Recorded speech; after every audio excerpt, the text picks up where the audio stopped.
Hello friends, welcome back to the my new video guys and my YouTube channel guys. Today friends we are going to talk about guys iqoo mobile setting guys, and today friends I am going to show you guys iqoo mobile guys accessibility setting, and today video title is guys how to turn on power button to end call setting. Friends, you want to on iqoo mobile power button to end call setting, how to turn on power button to end call one by one, step by step friends we will talk about.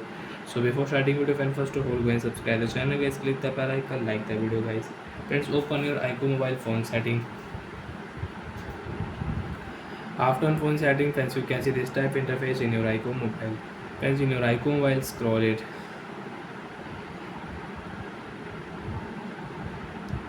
Friends, click here shortcut and accessibility setting.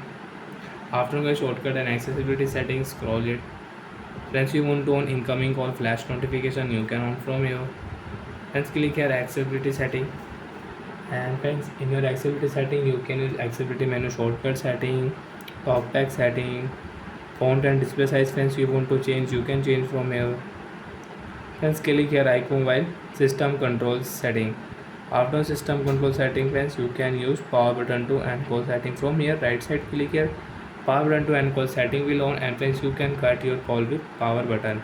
So once your phone screen is on, so once press power button and you can cut call. And friends, you want to on auto rotate screen, so you can on auto rotate screen also in your iqoo mobile. And once you don't want to use power button to end call setting, you can turn off. From here after turn off friends, you cannot cut call with power button. And friends, you can on power button to end call setting with shortcut setting. Open your search bar option, search friends power setting, power button to end call setting, click here. Direct friends you can on and you can use, and you don't want to use, you can off from here. Bye friends, thanks for watching the video. I hope friends understood how to on power button to end call setting in iqoo mobile. Bye.